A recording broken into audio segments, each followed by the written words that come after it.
Hello friends.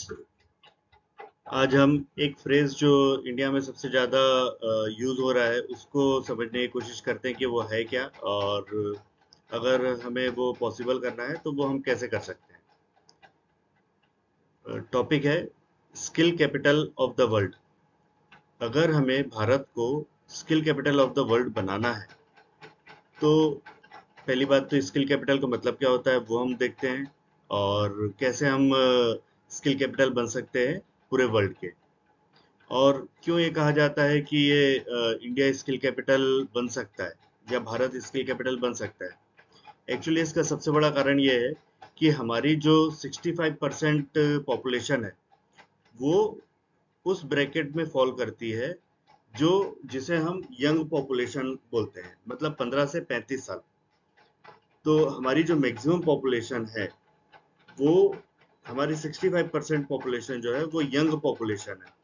और young population को अगर आप अच्छे से डायरेक्शन देके उनसे अगर बहुत अच्छे काम को अगर करवाते हैं तो आप हो सकता है कि एक बहुत अच्छा रिसोर्स डेवलप करें, और वो रिसोर्स जो रहेगा वो आगे चल के पूरे वर्ल्ड में अलग अलग जगह पे जाके वो काम करेंगे, और काम करने से इकोनॉमी में जो ग्रोथ वो लेके आ सकते हैं। उसके लिए हम ये कहते हैं कि skill capital of the world हमें हमें भारत को बनाना है। ठीक है, तो देखते हैं कि स्किल कैपिटल ऑफ वर्ल्ड अगर हमें बनाना है भारत को तो क्या क्या करना होगा, और उससे पहले स्किल कैपिटल होता क्या है या स्किल्स क्या होती है इसके बारे में हम समझते हैं। सबसे पहले तो स्किल स्किल का मतलब ये होता है कोई भी काम को परफॉर्म करने के लिए जो एबिलिटी रहती है। और skill is a ability to perform a task well, मतलब बहुत अच्छे तरीके से किसी भी काम को परफॉर्म करने की जो एबिलिटी रहती है या जो हुनर रहता है उसे हम स्किल्स बोलते हैं। अब ये स्किल्स वो कैसे जनरेट करेंगे या गेन करेंगे, तो वो गेन करेंगे ट्रेनिंग के थ्रू या कोई भी प्रैक्टिस करने के बाद में या एक्सपीरियंस के साथ में। अगर हम कोई भी टेक्निकल स्किल्स है तो वो हम ट्रेनिंग करके उसको एक्वायर कर सकते हैं। प्रैक्टिस करके हम किसी भी चीज़ को बहुत अच्छे से परफॉर्म कर सकते हैं। एक एग्जांपल अगर हम ले, स्पोर्ट्स पर्सन है तो अगर किसी को क्रिकेट बहुत अच्छा लगता है तो क्रिकेट में बैटिंग है और बॉलिंग है तो वो बॉलिंग की प्रैक्टिस करके अपने आप को बहुत अच्छा बॉलर बना सकता है, या अगर बैटिंग की प्रैक्टिस करेगा तो वो अच्छा बैट्समैन बन सकता है। कई बार कुछ स्किल्स ऐसी होती है जो कि एक्सपीरियंस के साथ में आती है। मतलब अगर आप किसी, जैसे मैनेजमेंट स्किल एक ऐसी स्किल्स है जिसको आपको एक्सपीरियंस के साथ में आपकी जो उस पर पकड़ होती है वो बहुत अच्छी बनती है। तो कुछ स्किल्स ट्रेनिंग के थ्रू हम डेवलप कर सकते हैं, कुछ प्रैक्टिस के थ्रू डेवलप कर सकते हैं, और कुछ एक्सपीरियंस के साथ में हमारे पास में आती है। ठीक है, अब स्किल्स जो है वो बहुत सारे अलग अलग टाइप की स्किल्स होती है। जैसे एक हार्ड स्किल्स होती है। हार्ड स्किल्स को हम दो कैटेगरी में डिवाइड कर सकते हैं, टेक्निकल स्किल्स और knowledge based skills. Technical skills का मतलब ये है कि आप किसी काम को परफॉर्म करने के लिए आपकी जो प्रैक्टिस है वो कितनी अच्छी है ना। टेक्निकल नॉलेज जो रहता है वो टूल्स से रिलेटेड रहता है कि किसी भी मशीन को चलाना है या किसी भी टूल को यूज करना है या किसी भी इंस्ट्रूमेंट को आपको प्ले करना है, चाहे वो गिटार हो, चाहे वो तबला हो, या कोई भी और भी अदर इंस्ट्रूमेंट्स हो। तो ये सब जो होते हैं वो ऐसी टेक्निकल स्किल्स होती है। वो टेक्निकल स्किल्स को आप जैसे प्रैक्टिस करने के साथ साथ में अपने आप को डेवलप कर सकते हैं।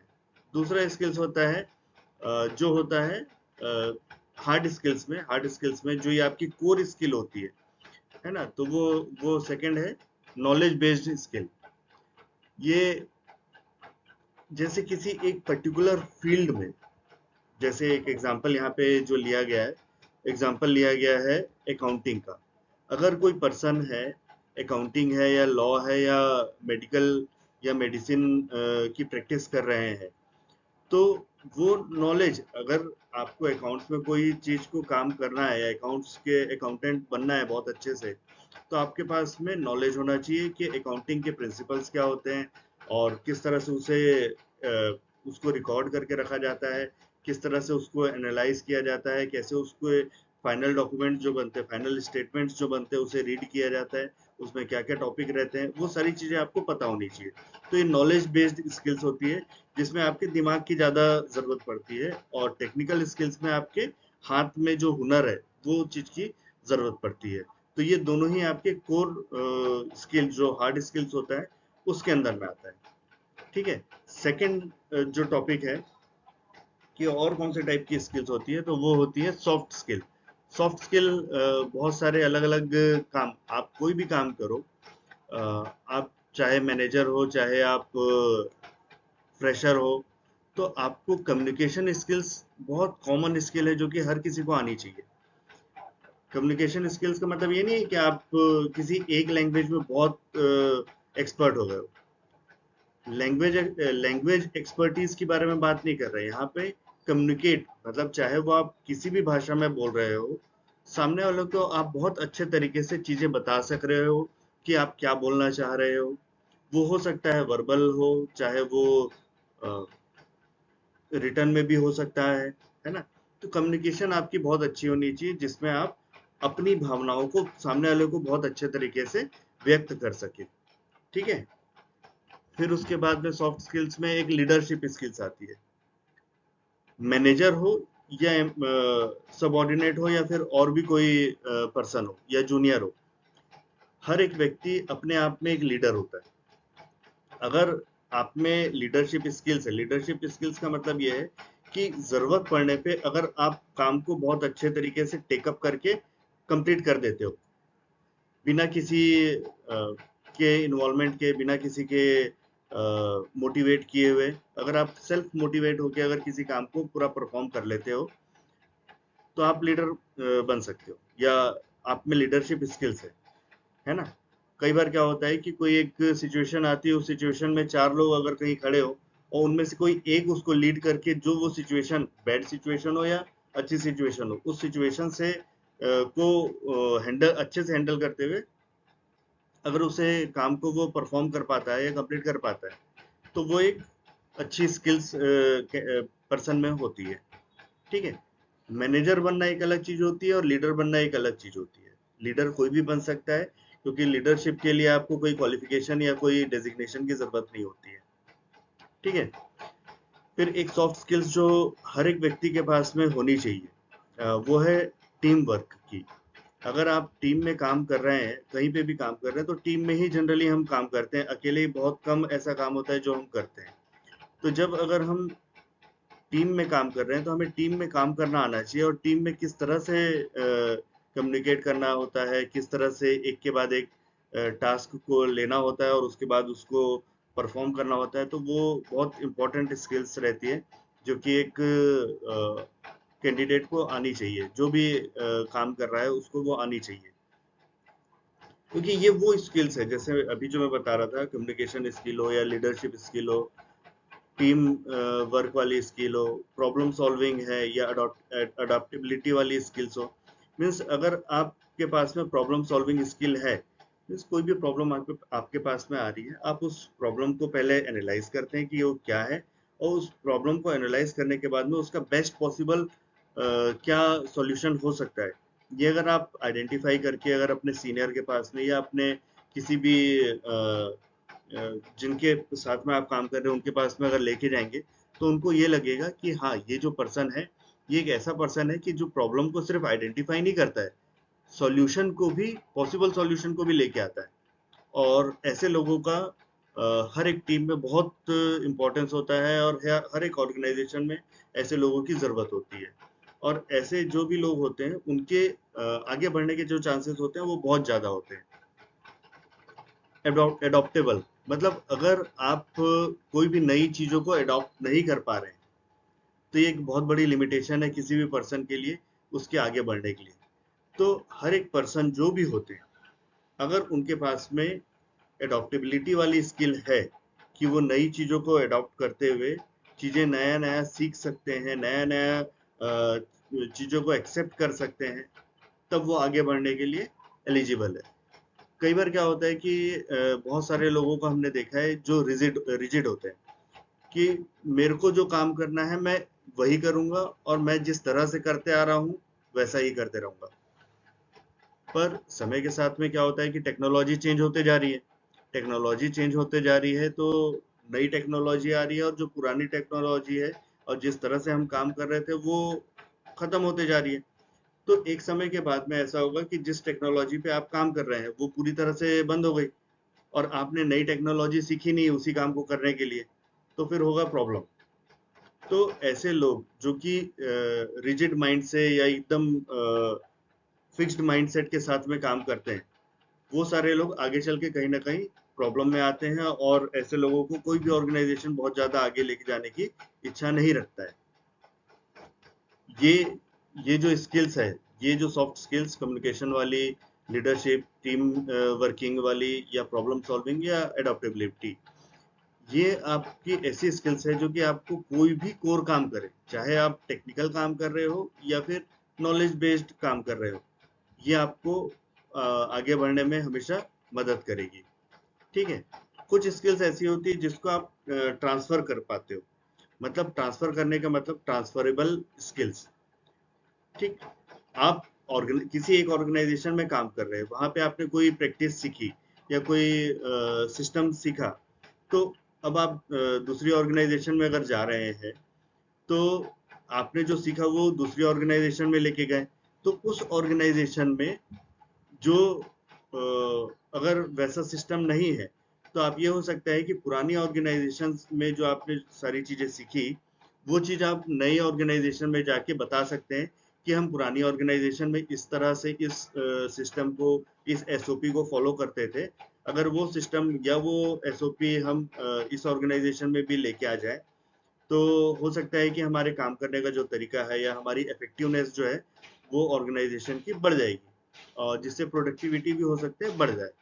ठीक है। तो कुछ स्किल्स जो है वो आप पुरानी किसी ऑर्गेनाइजेशन से लेके किसी नई ऑर्गेनाइजेशन में लेके जा रहे हैं। स्किल्स किसने डेवलप की? स्किल आपने डेवलप की। आप पुरानी ऑर्गेनाइजेशन में रह के, हो सकता था कि जो सिस्टम वहां पे फॉलो हो रहा था उसको अगर आप फॉलो नहीं करते या उसको आप नहीं सीखते, तो नई ऑर्गेनाइजेशन में भी आप नई ऑर्गेनाइजेशन की पॉलिसी को भी नहीं समझ पाते, और ना ही आगे कुछ ऐसा करने की इच्छा रखते जिससे आगे आपके डेवलपमेंट के कोई चांसेस बन पाते। पर अगर आप पुराने स्किल्स को, पुराने ऑर्गेनाइजेशन की स्किल्स को, या पुराने ऑर्गेनाइजेशन के अच्छे सिस्टम को समझ पाते हैं, और आगे चल के आप किसी दूसरी ऑर्गेनाइजेशन में सेम सिस्टम को इम्प्लीमेंट करते हैं, तो आपके आगे बढ़ने के जो चांसेस रहते हैं वो बहुत ज़्यादा बढ़ जाते हैं। ठीक है। तो ऐसी स्किल्स को हम ट्रांसफरेबल स्किल्स बोलते हैं।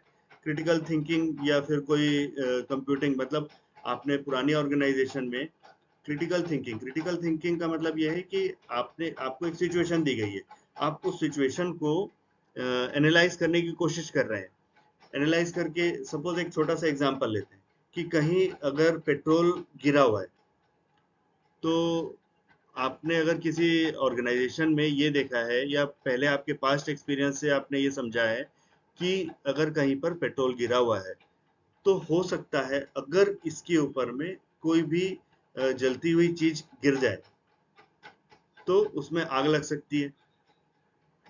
तो ये जो क्रिटिकल थिंकिंग है, कहीं आप अब किसी दूसरी जगह पे अगर आपने देखा कि अब वो पेट्रोल गिरा हुआ है, तो आप क्या करेंगे? सबसे पहले उसको कवर करने की कोशिश करेंगे, जिसमें किसी भी रेत है या ऐसे कपड़े को इसके ऊपर डालेंगे जिससे जो उस पेट्रोल को एब्जॉर्ब कर ले या फिर सोख ले, है ना? तो इससे क्या पता चला कि अगर आपने कोई पास्ट एक्सपीरियंस लिया हुआ है, पास्ट एक्सपीरियंस के बेसिस पे आप अगर आगे की चीजों को समझते हैं, या वहां पे ये एनालाइज कर पाते हैं कि इससे क्या नुकसान हो सकता है। अगर पेट्रोल पड़ा हुआ रहेगा तो क्या होगा? हो सकता है कि उसमें आग लग जाए, और उसमें आग लगने के कारण कहीं कुछ बड़ा नुकसान हो जाए।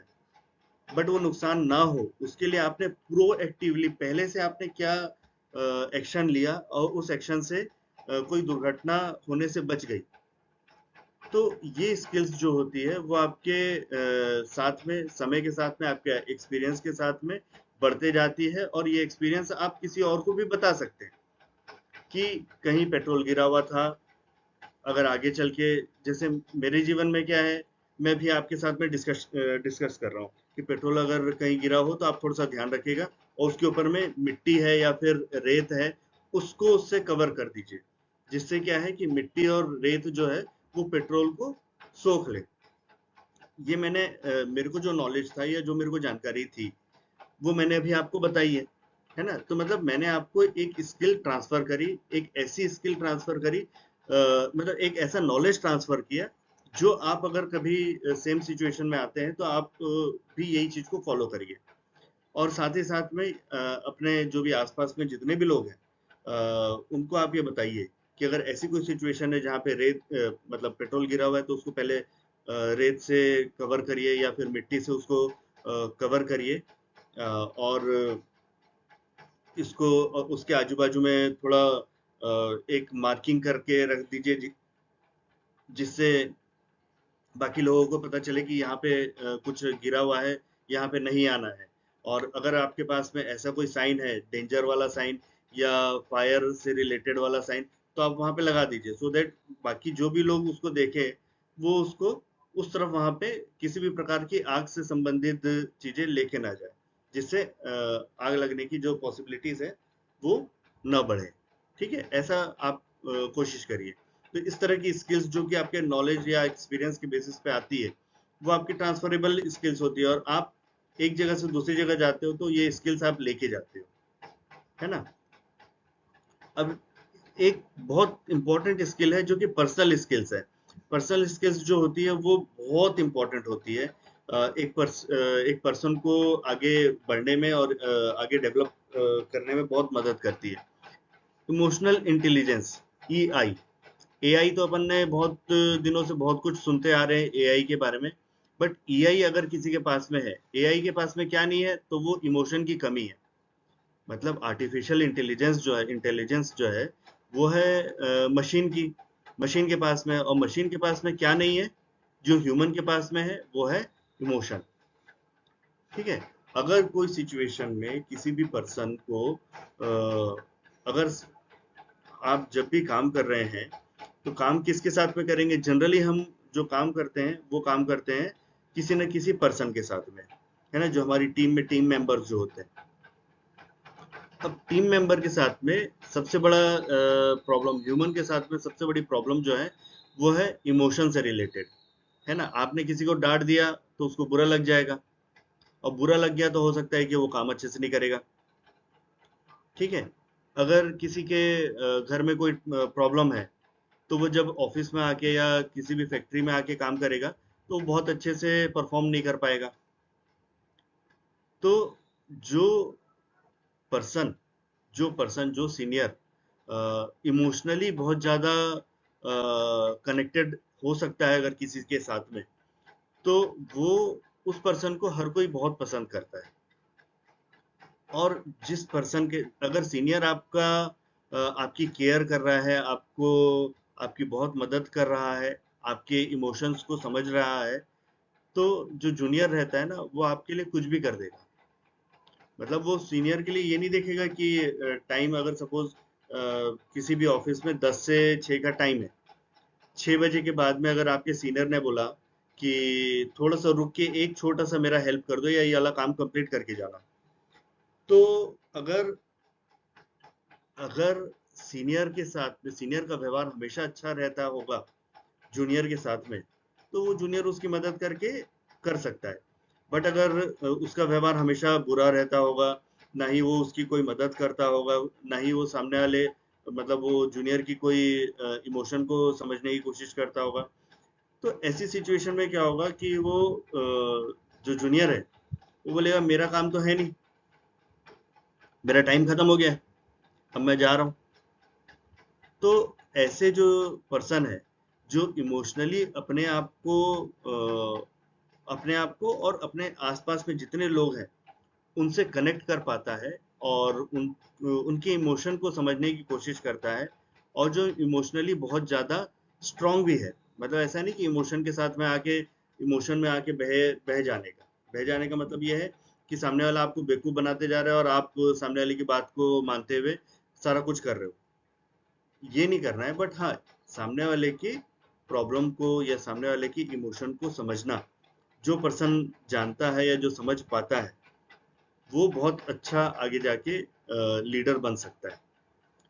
हमने बहुत दो टाइप के जनरली लीडर होते हैं। एक तो डिक्टेटर टाइप के, कि मैं जो बोल रहा हूँ वो करो, है ना। और ऐसे लीडर जो होते हैं उनकी बात हम डर के मानते हैं, कि सामने वाले की बात अगर हम नहीं मानेंगे, हमारे सीनियर की बात नहीं मानेंगे, तो हमको क्या प्रॉब्लम होगा, हो सकता है कि आगे चल के हमारी इंक्रीमेंट रुक जाए, या हमें नौकरी से निकाल दिया जाए, या हमें कुछ ज्यादा परेशान किया जाए।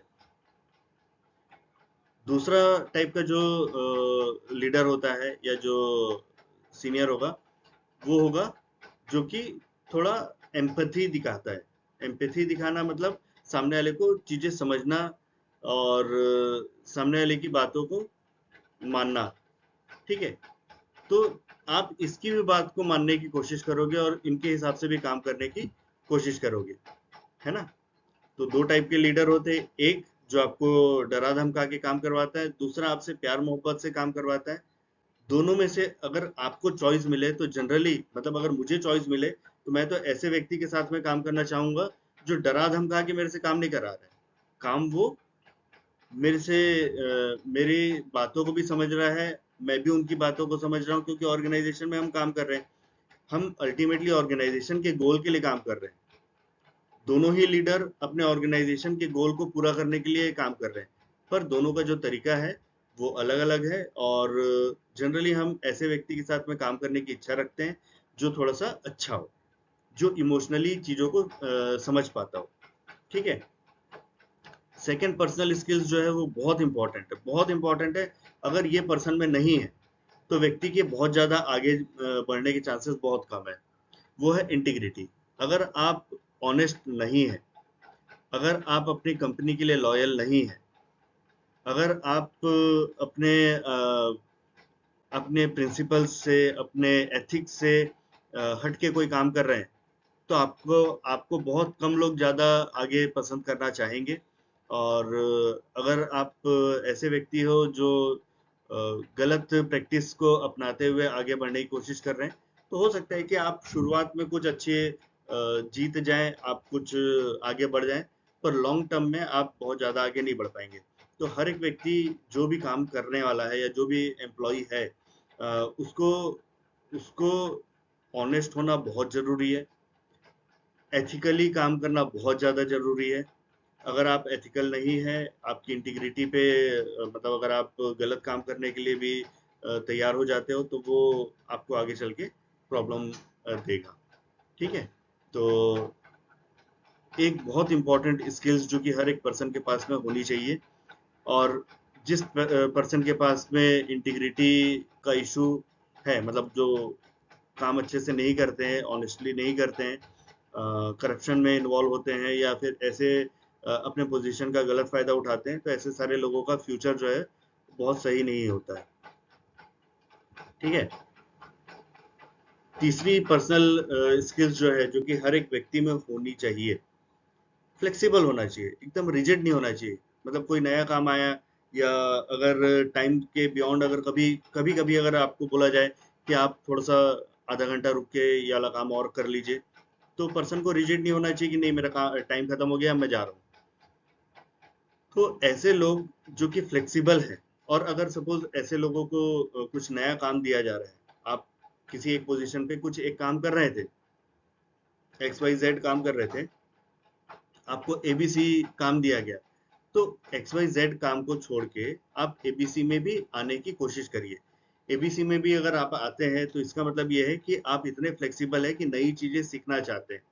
अगर आप नई चीजें नहीं सीखना चाहेंगे, अगर आप चेंज को एक्सेप्ट नहीं करेंगे, फ्लेक्सिबल नहीं होंगे, तो एक बहुत बढ़िया सा एग्जांपल इसके बारे में कहा जाता है। जो पेड़ एकदम खड़ा रहता है, जो बिल्कुल भी मुड़ नहीं सकता, तो अगर उसकी लकड़ी को अगर आप थोड़ा सा भी मोड़ोगे तो वो टूट जाएगा। ठीक है। जबकि जो पेड़ थोड़ा सा जो पेड़ या जो भी टहनी है, वो अगर थोड़ी सी फ्लेक्सिबल होगी, तो उसको मोड़ने से वो टूटेगी नहीं, वो मुड़ेगी और वापस उसको छोड़ने से वो जैसी थी वैसी हो जाएगी। ठीक है। तो अगर कोई व्यक्ति फ्लेक्सिबल नहीं है तो वो आगे चल के प्रॉब्लम में आ सकता है, और जो थोड़ा सा अपने आप को फ्लेक्सिबल रखता है वो उसके आगे चल के बहुत ज़्यादा डेवलप होने के या आगे बढ़ने के चांसेस जो है उनके वो बहुत ज़्यादा हो जाते हैं। ठीक है। और लास्ट जो है, लास्ट स्किल्स जो कि होती है वो होती है लाइफ स्किल्स। जैसे हर एक व्यक्ति को अपनी फाइनेंशियल मैनेजमेंट के बारे में थोड़ी बहुत जानकारी होनी चाहिए। जो भी एम्प्लॉय, जो भी काम कर रहा है, जो भी व्यक्ति है, उसको कम से कम फाइनेंशियल मैनेजमेंट तो आना चाहिए। फाइनेंशियल मैनेजमेंट मतलब कितना पैसा आ रहा है, उनको इनकम कितनी हो रही है, उनके एक्सपेंडिचर कितने हो रहे हैं, इसमें वो सेविंग कितनी कर पा रहा है, सेविंग कितने समय तक के चलेगी, कितना आगे कहीं पे इन्वेस्ट, कहाँ पे इन्वेस्ट करना है। ये सारी चीजें थोड़ी बेसिक फाइनेंशियल मैनेजमेंट सबके पास में होनी चाहिए या आना चाहिए, है ना। और साथ ही साथ में अगर आपका हेल्थ और वेलनेस के बारे में अगर आप ध्यान नहीं दोगे, क्योंकि आप, आपकी हेल्थ अगर है तो आप काम कर पाओगे, अगर नहीं कर पाओगे काम तो आपको जो आपकी जॉब है उस जॉब से निकाल दिया जाएगा, और जॉब से अगर आप निकल गए तो फिर आपको, आपकी अर्निंग आपको कहाँ से मिलेगी। तो इसलिए हेल्थ और वेलनेस के बारे में अपने हर एक पर्सन को अवेयर होना बहुत ज़्यादा ज़रूरी है। ये लाइफ स्किल है, ये खुद के ऊपर करने वाली एक चीज़ है ना। अपने नॉलेज को बढ़ाते जाना ये भी एक बहुत ज़्यादा इम्पोर्टेंट लाइफ स्किल्स है, क्योंकि अगर आप अपने आप को अपग्रेड नहीं करते जाओगे तो आप टेक्नोलॉजी के चेंज होने के कारण बहुत सारी चीज़ों में पीछे हो जाओगे। ठीक है। तो ये हमने देखा कि स्किल्स क्या होती है। स्किल्स मतलब एक ऐसी एबिलिटी जो आप किसी भी काम को परफॉर्म करने के लिए ज़रूरी होती है, उसको हम स्किल्स बोलते हैं। ठीक। तो नेक्स्ट हम देखते हैं कि स्किल कैपिटल का मतलब क्या होता है।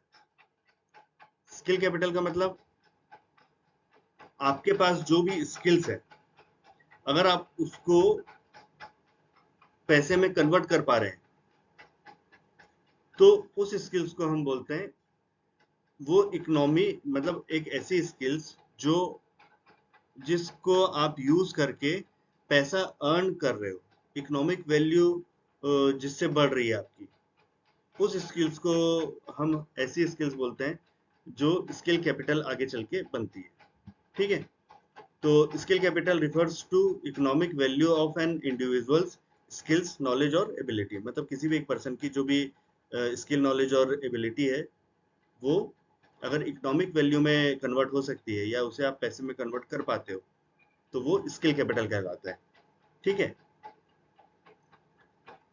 अब जो भी एक्सपीरियंस आपके पास में, एक्सपर्टीज आपके पास में है, जो भी एक्सपर्टीज आपने अक्यूमुलेट की है थ्रू एजुकेशन, ट्रेनिंग, एक्सपीरियंस या कोई भी और तरीके से आपने स्किल्स एक्वायर की है, और उससे अगर आप पैसा जनरेट कर पा रहे हो, तो पैसा जनरेट करना मतलब आप कोई काम करेंगे, उस काम के बदले में आपको आपके जॉब के बदले में आपको इनकम मिलेगी या पैसा मिलेगा या सैलरी मिलेगी, या आप प्रोफेशनल है तो प्रोफेशनल फीस मिलेगी आपको। कोई भी आपकी स्किल्स से अगर आप कोई भी किसी भी प्रकार की अर्निंग कर रहे हैं, तो ये जो अर्निंग है वो नेशन की इनकम में ऐड होता है, नेशनल इनकम में ऐड होता है। ठीक है। तो नेशनल इनकम जब हम कैलकुलेट करते हैं, तो या कैलकुलेट करते हैं का मतलब जब हम देखते हैं कि हमारे देश में कितना जीडीपी बढ़ा, कितना क्या बोलना चाहिए, थोड़ा टेक्निकल हो रहा है, मैं उसको थोड़ा सा सिंपल करने की कोशिश करता हूँ कि अगर आपने कोई भी स्किल्स एक्वायर की है, उससे आप पैसा कमा रहे हैं, तो वो नेशन के लिए अच्छा है, मतलब नेशन की इनकम बढ़ रही है। सिंपल सी, अगर एकदम सिंपल लैंग्वेज में हम, या नेशन की अर्निंग बढ़ रही है। ठीक है। तो ये हमारा सिंपल लैंग्वेज में अगर हम इसको बोले तो। अब स्किल कैपिटल में सबसे इंपॉर्टेंट क्या है, स्किल्स। स्किल्स किसके पास होगी, ह्यूमन बीइंग के पास में। ठीक है। तो जो ये स्किल कैपिटल बनाने की बात कह रहे हैं, इसका मतलब ये है कि अगर हम हमारे देश में, जैसे हमने थोड़ी देर पहले देखा कि 65% पॉपुलेशन जो इंडिया की है वो यंग पॉपुलेशन है। यंग पॉपुलेशन जो है वो बहुत सारे काम को कर सकती है, पर काम वो तब करेगी जब उनको काम करना आता होगा। तो अगर अगर हम ये जो 65% पॉपुलेशन है, इनको कुछ इतनी अच्छी स्किल्स दे दें जो वो इंडिया में, भारत में या इंडिया से बाहर जाके कोई काम करके वो अपनी अर्निंग कर सके, तो उससे होगा क्या कि वो पर्सन अपने परिवार की लाइवलीहुड जो है, उनके घर परिवार में जो लोग हैं उनको बहुत अच्छे से पाल सकेंगे। दूसरा, अगर वो बाहर जाके काम कर रहे हैं तो बाहर से जो इनकम हमारे देश में आएगी, बाहर अगर इंडिया से बाहर जाके अगर कोई काम कर रहा है तो दैट मीन्स वो फॉरेन करेंसी में अर्न करेगा, और फॉरेन करेंसी को वो इंडिया लेके आएगा। ठीक है, मतलब पैसा बाहर से अगर देश में आ रहा है तो ये भी एक प्रकार का गुड साइन है देश के ग्रो होने का। ठीक है, इंडिया की या भारत की ग्रोथ में आप कुछ कंट्रीब्यूट कर रहे हैं, चाहे आप डोमेस्टिक इंडस्ट्री में काम कर रहे हो या इंडिया से बाहर कहीं बाहर जाके अगर आप काम कर रहे हो, दोनों ही जगह में अगर आपने कोई भी काम किया, जो भी अर्निंग की, वो देश के लिए बहुत ज़्यादा इम्पोर्टेंट है। और हर कोई ये चाहता है कि देश की अर्निंग बढ़े, और देश की अर्निंग बढ़ने में साथ ही साथ में जो पर्सन ये काम कर रहे हैं उनकी भी अर्निंग बढ़े, जिससे उनका भी परिवार, जितने भी लोग, जो भी लोग रह रहे हैं उनके साथ में, उनको बहुत अच्छे तरीके से फैसिलिटीज मिले, उनका एजुकेशन, उनकी हेल्थ बहुत अच्छे से वो देख सके, है ना। तो ये एक बहुत अच्छा प्रॉस्पेरिटी का साइन है अगर देश में इनकम ज़्यादा बढ़ती है, जिसके लिए सबसे इम्पोर्टेंट क्या है कि जो हमारे पास में ह्यूमन बींग्स है या ह्यूमन कैपिटल है। ह्यूमन कैपिटल जो है मतलब बहुत सारे जो लोग हैं। अब इंडिया में सबसे बड़ी दिक्कत क्या है कि बहुत सारे लोग जो है वो स्कूल से आगे पढ़ाई ही नहीं करते। मतलब जो जितने स्टूडेंट क्लास 1 में या नर्सरी में एडमिशन लेते हैं, वो सब के सब कॉलेज नहीं जा पाते। कुछ बीच में 5th के बाद छोड़ देते हैं, 8th के बाद छोड़ दिया किसी ने 10th के बाद पढ़ाई छोड़ दी, कई 12th के बाद कॉलेज नहीं गए, ऐसे भी लोग होते हैं। तो जो जिन्होंने पढ़ाई नहीं की है, फॉर्मल एजुकेशन नहीं ली है, अब उनको भी तो कुछ ना कुछ स्किल्स देना होगा ना। जो कॉलेज में जाके पढ़ाई कर लिया तो वो या तो वो टेक्निकल स्किल्स ले लेगा या नॉलेज बेस्ड स्किल्स ले लेगा, तो वो कहीं ना कहीं आगे जाके काम कर लेगा। बट जिसने आगे पढ़ाई नहीं की है, तो उनको नॉलेज या फिर टेक्निकल स्किल्स कहाँ से मिलेगी। तो उनके लिए भी बहुत ज़्यादा इम्पोर्टेंट है कि हम अपने देश में एक ऐसी फैसिलिटी बनाएं जो कि है वैसे, बट बहुत कम लोगों को पता है कि जो ड्रॉप आउट्स है, जो स्कूल ड्रॉप आउट्स है, वो भी कुछ 2-4 महीने की, 6 महीने की ट्रेनिंग लेने के बाद में आगे वो अपनी आजीविका को चला सकते हैं, है ना। तो ये बहुत जरूरी है कि जो हमारे ह्यूमन कैपिटल है उस कैपिटल को हमें डेवलप करना चाहिए। चाहे वो लॉन्ग टर्म ट्रेनिंग से हो, फॉर्मल ट्रेनिंग से हो या वोकेशनल ट्रेनिंग से हो, इससे लोगों को आगे बढ़ाने के लिए लोगों को स्किल डेवलप करने में हमें मदद करनी चाहिए, जिससे स्किल उनकी भी डेवलप हो और वो फिर कुछ काम करके अपने घर की या फिर नेशन की इनकम को बढ़ा सके। ठीक है, तो स्किल कैपिटल क्लियर है ना कि स्किल कैपिटल जो है वो एक ऐसी स्किल्स जिस स्किल्स से आप कुछ अर्निंग कर सके। ठीक, अब हम थोड़ी देर पहले देख रहे थे, डिस्कस कर रहे थे कि स्किल डेवलपमेंट बहुत ज़्यादा जरूरी है। स्किल डेवलपमेंट मतलब स्किल्स को बढ़ाना पड़ेगा। तो सबसे पहले तो आइडेंटिफाई करना होगा कि स्किल गैप कहाँ पर है। मतलब सपोज किसी को कोई ड्रॉप आउट है। ड्रॉप आउट है मतलब 5th के बाद में, 8th के बाद में या 10th 12th के बाद में उन्होंने पढ़ाई छोड़ दी है किसी ने, अब उनको कोई काम को करना है, सपोज किसी पर्सन को इलेक्ट्रिशियन बनना है, तो इलेक्ट्रिशियन बनने के लिए क्या जरूरी है? बेसिक इलेक्ट्रिक फंक्शनिंग का, बेसिक इलेक्ट्रिकल फंक्शनिंग का प्रिंसिपल उसको पता होना चाहिए, है ना। और कोई पर्सन, सपोज अगर मैं क्लास 8th के बाद में पढ़ाई नहीं किया होता और मुझे इलेक्ट्रिकल वाला वर्क करना है, इलेक्ट्रिशियन बनना है, तो इलेक्ट्रिशियन बनने के लिए मुझे सबसे पहले क्या करना होगा? इलेक्ट्रिशियन का जो बेसिक प्रिंसिपल होता है वो समझना होगा। फिर इसको समझने के बाद में मुझे वो प्रैक्टिस करनी होगी कि मैं किस तरह से वायर को जोड़ सकूं, या फिर जो भी अपने स्विच बोर्ड रहते हैं वो कैसे बनाए जाते हैं, अर्थिंग क्या है, न्यूट्रल क्या है, फेस क्या है, ये तीनों चीज के बारे में मुझे पता होना चाहिए, है ना। और मतलब फिर एमसीबी क्या होता है, एमसीबी में किस तरह से इलेक्ट्रिक सप्लाई आती है, फैन का वर्किंग कैसे होता है, या और भी अदर इलेक्ट्रिकल इक्विपमेंट्स या अप्लायंसेस जो होते हैं वो किस तरह से जोड़े जा सकते हैं। अलग अलग एम्पियर्स में स्विचेस आते हैं या स्विच बोर्ड बनाए जाते हैं जिससे अलग अलग प्रकार के अप्लायंसेस को चलाया जाता है ना। तो ये क्या है? ये एक तरीके की स्किल्स है। अब ये स्किल्स को डेवलप करने के लिए सबसे पहले तो मुझे आइडेंटिफाई करना पड़ेगा कि मुझे क्या क्या नहीं आता है। अगर 8th के बाद मैंने पढ़ाई छोड़ दी होती तो मुझे क्या क्या नहीं आता है ये मैं पहले पता करूंगा। पता करने के बाद मैं क्या करूंगा? मैं पता करने के बाद में वहां पे जाऊंगा जहाँ पे ये सारी चीजों की ट्रेनिंग दी जाती है, और वहां पे जाके मैं ट्रेनिंग लूंगा कि मुझे इलेक्ट्रिशियन बनना है, आप मेरे को बताइए। मतलब जहाँ इलेक्ट्रिशियन बनाने की जो ट्रेनिंग दी जाती है, ऐसे ट्रेनिंग सेंटर, ये जनरली वोकेशनल ट्रेनिंग सेंटर होते हैं जो कि स्किल ट्रेनिंग सेंटर भी कहलाते हैं। और देश में बहुत सारे अलग अलग स्किल डेवलपमेंट की स्कीम्स चल रही है। जैसे बहुत पॉपुलर जो है वो है PMKVY, प्रधानमंत्री कौशल विकास योजना, जो कि वोकेशनल ट्रेनिंग के बारे में मैं बता रहा हूँ। दूसरा बहुत पॉपुलर है वो है दीनदयाल उपाध्याय स्कीम, ग्रामीण विकास योजना।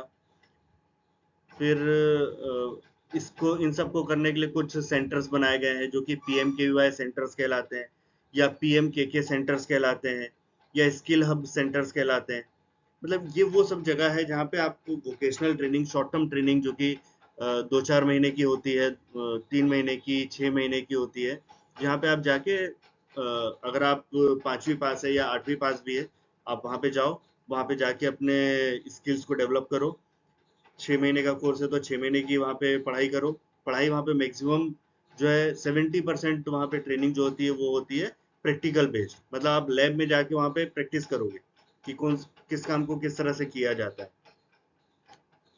थ्योरी जरूरी है, नॉलेज होना चाहिए, बेसिक प्रिंसिपल आपको पता होना चाहिए। इस वजह से 30% जो है थ्योरेटिकल नॉलेज दिया जाता है। और कुछ कुछ ऐसे कोर्सेज हैं जिन कोर्सेज में आपको ऑन द जॉब ट्रेनिंग के लिए भी लेके जाया जाता है, ताकि आप एक्चुअल एनवायरनमेंट में भी देख के समझो।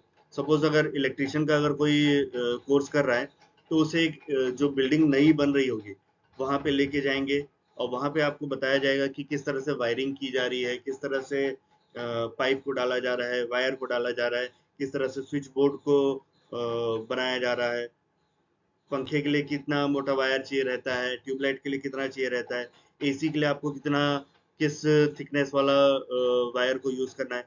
ये सारी चीजें वहां पे प्रैक्टिकली करके देखने के लिए मिलता है, तो वो कहलाता है ऑन द जॉब ट्रेनिंग, जिसको बोलते हैं OJT। तो अभी आज के डेट में जितने भी क्वालिफिकेशंस बन रही है, मतलब जो भी कोर्सेज बन रहे हैं, उन सभी में मैंडेटरी हो गया है कुछ ना कुछ 30 आवर्स का, 15 आवर्स का मिनिमम आपको OJT के लिए लेके जाना होता है, ताकि आप एक्चुअल एनवायरनमेंट में भी चीजें सीख सके, समझ सके, अपनी स्किल्स को डेवलप कर सके, है ना। क्योंकि फॉर्मल एजुकेशन में एक सबसे बड़ा जो प्रॉब्लम आता है वो यही प्रॉब्लम है कि फॉर्मल एजुकेशन में पढ़ाई तो पूरी करा दी जाती है, बट जब इंडस्ट्री में वो जाता है या कहीं पे भी जब वो काम करने जाता है पर्सन, तब उसको पता चलता है कि जो मैंने पढ़ा है उससे बहुत सारी चीजें अलग है ना।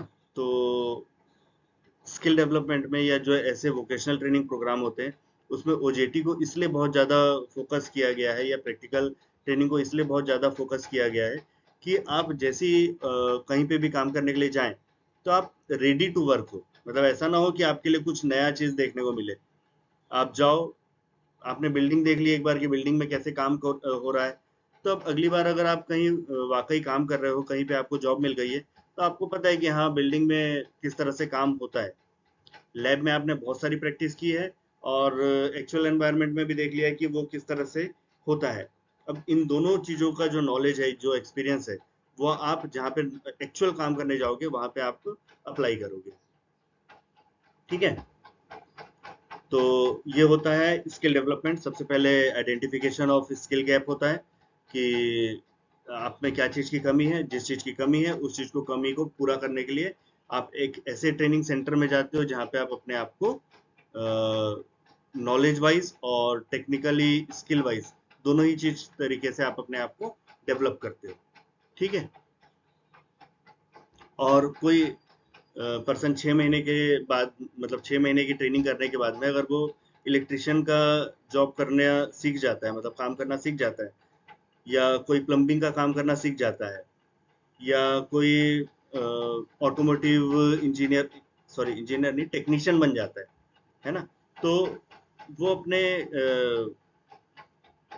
काम को भी कर पाएगा, अपने इंटरेस्ट के हिसाब से काम को ले भी सकेगा, काम करेगा और अर्निंग करेगा और अपने फैमिली और अपने देश की इनकम या अर्निंग को बढ़ाएगा। ठीक है? तो ये स्किल डेवलपमेंट क्या होता है? स्किल डेवलपमेंट आपके पास जो नॉलेज नहीं था, जो स्किल्स नहीं थी, जो पता नहीं था, वो चीज़ को आपको सिखाया जाता है, आपको प्रैक्टिस कराई जाती है और एक्चुअल एनवायरनमेंट में भी लेके जाया जाता है। और वहाँ पे आप देख के, समझ के, इन तीनों चीज़ों का मिक्सचर जो रहता है वो आप एक्चुअल जहाँ पे काम करते हैं वहाँ पे अप्लाई करते हैं। ठीक है? तो ये स्किल डेवलपमेंट था।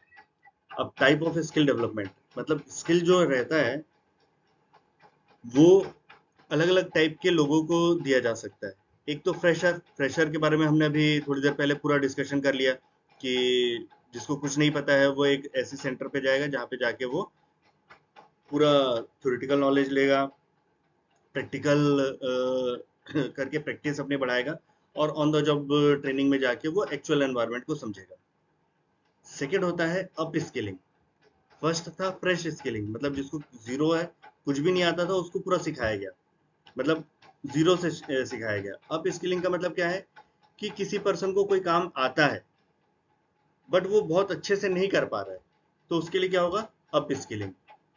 तो वो एनहेंस करेगा आपकी जो करंट स्किल्स है, enhancing your current skills to perform better in your existing role. मतलब जो आपका आज अभी काम कर रहे हो उस काम को बहुत अच्छे से करने के लिए आपको अपनी स्किल्स को बढ़ाना पड़ेगा। बढ़ाने के लिए आप अप स्किलिंग करवाते हैं। ठीक है? अब कोई आदमी ऑलरेडी वर्किंग है और वो ये चाहता है कि जो मेरे को आता है वो तो ठीक है, बट मैं कुछ और दूसरी भी नई चीजें भी सीखूं जो कि मेरी जॉब से लगभग रिलेटेड हो या फिर थोड़ा सा कई बार एकदम ही अलग हो। ठीक है? तो उस समय क्या होता है? रीस्किलिंग होती है। जैसे कोई इलेक्ट्रिशियन है, सपोज हम जैसे एग्जांपल लेके चल रहे हैं इलेक्ट्रिशियन का, तो इलेक्ट्रिशियन अगर साथ ही साथ में इलेक्ट्रिशियन से रिलेटेड बिल्डिंग में और क्या काम हो सकता है जो कि इलेक्ट्रिशियन का ना हो, कोई और भी दूसरा अगर करे तो वो कर सकता है। तो एक छोटा सा एग्जांपल लेने की कोशिश करते हैं अपन।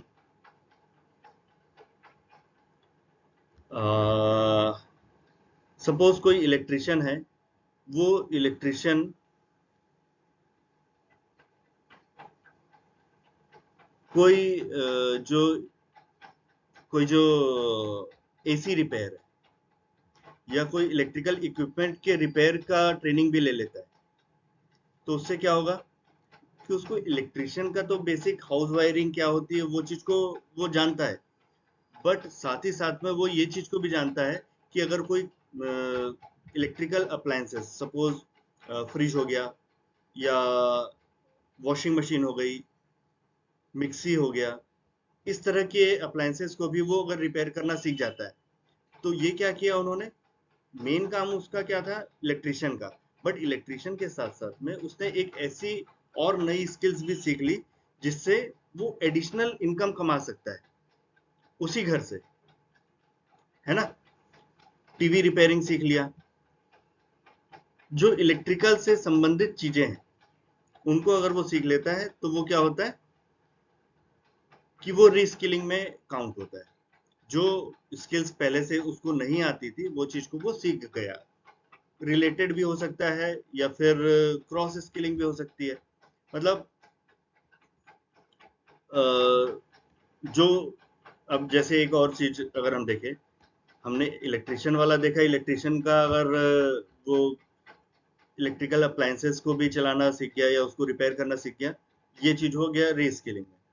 अब अगर किसी को कोई इलेक्ट्रिशियन का काम जानता है, वो पेंटिंग का काम सीख लिया, ठीक है। इलेक्ट्रिकल और पेंटिंग दोनों अलग अलग काम है, दोनों का कोई रिलेशन नहीं है, बट अगर वो सीख गया तो हो सकता है कि वो अपने अंडर में 4 लोगों की टीम रख के पेंटिंग का काम भी उसी बिल्डिंग में कर ले, सीख जाए या करवा पाए, जिससे क्या होगा, उसको अर्निंग बढ़ेगी, इनकम बढ़ेगी ना। एक घर में जो नया घर बन रहा है उस घर में पेंटिंग का भी काम हो रहा है, प्लम्बिंग का भी काम होगा, वहाँ पे फर्नीचर का भी काम होगा, वहाँ पे इलेक्ट्रिशियन का भी काम हो रहा है, और भी बहुत सारे काम हो रहे हैं। तो अगर वो ये सारी चीज़ों को वो समझ जाता है या सीख जाता है और अपनी छोटी-छोटी टीम 2-2 लोगों की, 4-4 लोगों की बना लेता है, तो वो एक ही घर से 4-5 अलग-अलग टाइप के काम को करके अपनी इनकम को बढ़ा सकता है। तो इसको बोलते हैं क्रॉस स्किलिंग। तो अलग-अलग टाइप की स्किल डेवलपमेंट होती है। नंबर 1 स्किल डेवलपमेंट क्या होता है? फ्रेश स्किलिंग, मतलब एकदम नए, जिसको ज़ीरो चीज़ें आती है, मतलब उसको कुछ भी नहीं आता है, उससे उसको पूरा एक्सपर्ट बनाया जाता है, number 1। Number 2 up skilling. Up skilling जो काम ऑलरेडी कर रहा है पर उसको परफेक्शन और लाने के लिए उसको अप स्किल किया जाता है या ट्रेनिंग और दी जाती है।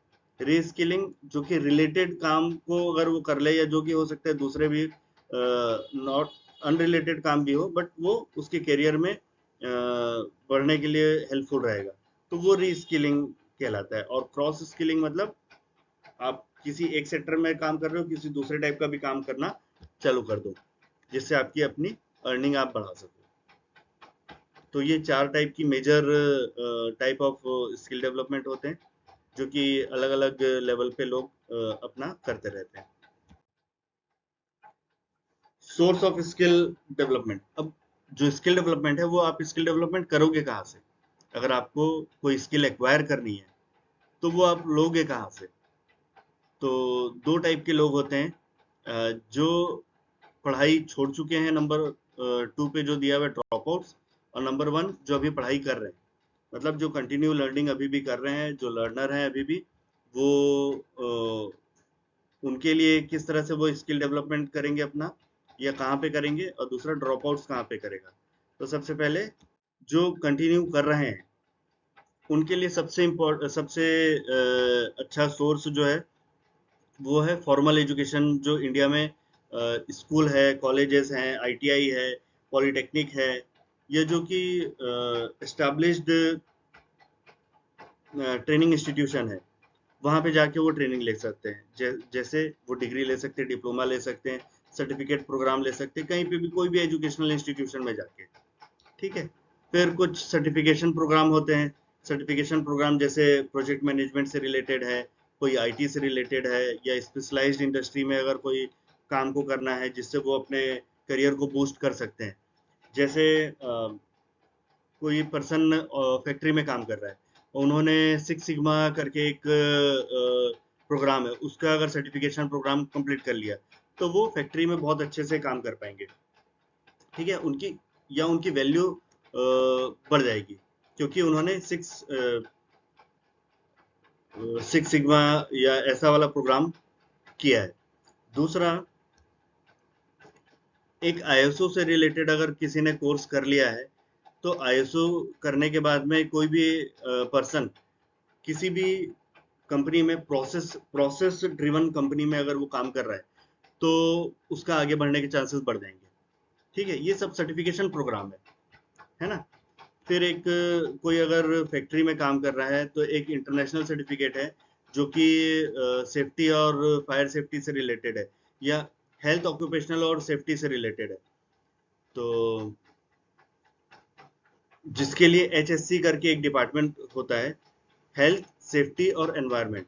तो उसके लिए बहुत सारे प्रोग्राम है, जिसका सर्टिफिकेशन प्रोग्राम कोई करना चाहे तो कर सकता है, जिसको बोलते हैं निबोश। निबोश एक इंटरनेशनल सर्टिफिकेशन बॉडी है, और इंडिया में जो फायर सेफ्टी से रिलेटेड अभी सर्टिफिकेशन दे रही है, वो एक अवॉर्डिंग बॉडी है, वो है हाइड्रोकार्बन सेक्टर स्किल काउंसिल, है ना। इनके पास में काफ़ी सारे अच्छे अच्छे फायर सेफ्टी और प्रोसेस सेफ्टी से रिलेटेड प्रोग्राम कोर्सेज वगैरह हैं। ठीक है, तो आप इस तरह के जो सर्टिफिकेशन प्रोग्राम है वो आप कर सकते हैं। दूसरा, वर्कशॉप सेमिनार, जो ऑलरेडी वर्किंग है वो छोटे छोटे से वर्कशॉप को अटेंड करके अपने नॉलेज को, अपने स्किल्स को बढ़ा सकते हैं। ठीक है, तो ये जो फॉर्मल एजुकेशन, मतलब जो अभी भी पढ़ाई कर रहे हैं या पढ़ाई आगे भी करने की इच्छा रखते हैं, ये उनके लिए है। या फिर किसी के अंडर में अगर आप काम कर रहे हो, सपोज अगर आपका जो बॉस है या आपके जो कलीग है, या उन लोग जो है वो भी आपको कई बार हेल्प करते हैं, कुछ चीज बताते हैं, कुछ चीजें सिखाते हैं, तो ये पर्सनल मेंटरिंग या फिर कोचिंग कहलाती है। ठीक है, और एक है सेल्फ स्टडी। सेल्फ स्टडी से भी आप अपना नॉलेज या स्किल्स को बढ़ा सकते हैं या गेन कर सकते हैं। ठीक, ये तो उन लोगों के लिए है जो अभी भी पढ़ाई कर रहे हैं या फिर पढ़ाई करते जा रहे हैं या करना चाहते हैं। सेकेंड कैटेगरी जो है, जो ड्रॉप आउट्स है। जो ड्रॉप आउट का मतलब क्या है, जिनको मन नहीं था पढ़ाई करने की, आगे पढ़ने की इच्छा नहीं थी, इसलिए उन्होंने पढ़ाई छोड़ दी। अब उनको अगर अपना स्किल डेवलपमेंट करना है तो वो कैसे करेंगे? तो उनके पास में सबसे अच्छा तरीका है, सबसे अच्छा ऑप्शन है, वो है वोकेशनल ट्रेनिंग प्रोग्राम को वो ज्वाइन करे, जो कि 2-4 महीने की होती है, 6 महीने की होती है, और वहाँ पे हैंड्स ऑन स्किल्स को वो डेवलप करे, सीखे, और वहाँ पर जाके काम करे, जहाँ पर जिस भी चीज़ में उनको इच्छा है। जैसे जैसे यहाँ पे एग्जांपल दिया हुआ है, कारपेंट्री है, प्लम्बिंग है, इलेक्ट्रिकल वर्क है, इस तरह का कोई भी अगर काम है, या ऑटोमोटिव जो रहता है, मतलब गाड़ी वगैरह जो बनाना रहता है, कोई एसी रिपेयरिंग का काम सीख सकता है, कोई टेलीकॉम कंपनी में किस तरह से सेल्स का काम किया जाता है, वो चीज़ को सीख सकता है। या कोई जो अभी मॉल बने हुए हैं, मॉल में भी बहुत सारे लोगों की रिक्वायरमेंट होती है, बहुत सारे लोग काम करते रहते हैं, तो वो लोग सब छोटी छोटी ट्रेनिंग करके आते हैं। तो जो छोटी ट्रेनिंग होती है, जो शॉर्ट टर्म ट्रेनिंग होती है, उसको हम वोकेशनल ट्रेनिंग, ऐसी ट्रेनिंग जो कि किसी पर्टिकुलर वोकेशन, मतलब किसी एक पर्टिकुलर काम से रिलेटेड है, उस ट्रेनिंग को करने के बाद में उसको वाला काम करवाने के लिए दे दो, है ना। तो ये वोकेशनल ट्रेनिंग कहलाती है। और वोकेशनल ट्रेनिंग के लिए वोकेशनल ट्रेनिंग सेंटर्स होते हैं, जहाँ पर ये शॉर्ट टर्म ट्रेनिंग कराई जाती है। ये कई बार इसमें प्रोग्राम जो रहते हैं वो गवर्नमेंट फंडेड भी रहते हैं, और कई बार ये सेल्फ फंडेड रहते हैं, मतलब आपको खुद से फी पे करके ये प्रोग्राम करना होता है। और कई प्रोग्राम ऐसे होते हैं जिस प्रोग्राम को करने के लिए आपको गवर्नमेंट ग्रांट देती है, कुछ हेल्प करती है, आपकी ट्रेनिंग से रिलेटेड आपकी ट्रेनिंग फीस जो है वो गवर्नमेंट पे करती है।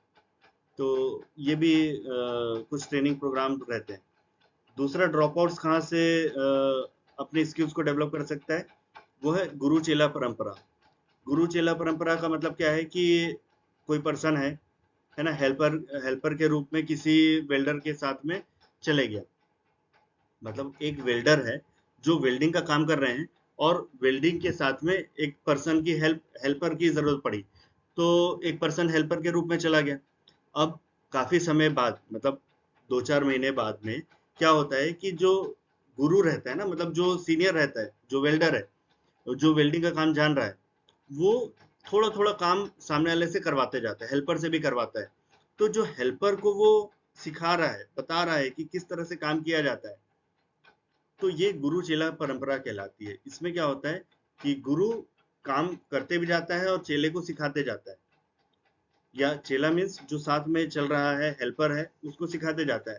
तो इस तरह से इंडिया में ये बहुत ज्यादा पॉपुलर है, गुरु चेला परंपरा। अगर आप कहीं पे भी देखेंगे तो एक पर्सन होता है, या एक स्किल्ड पर्सन होता है, हालांकि उसके पास हो सकता है कि सर्टिफिकेट हो या ना हो ना, सर्टिफिकेट की बात नहीं चल रही है यहाँ पर, नॉलेज और एक्सपीरियंस और स्किल्स की बात चल रही है। तो वो अपने नॉलेज, अपने एक्सपीरियंस और अपने स्किल्स को जो अपने सबॉर्डिनेट या अपने जो साथ में काम करने वाले लोग हैं उन लोगों को सिखाता है। तो ये जो सिस्टम है, ये सिस्टम को हम बोलते हैं गुरु चेला परंपरा। ठीक है, गुरु शिष्य ट्रेडिशन भी बोलते हैं इसको, गुरु शिष्य ट्रेडिशन। फिर एक सिस्टम है कि अगर कोई पढ़ाई छोड़ चुके हैं तो इंडिया में अप्रेंटिसशिप करके एक स्कीम है।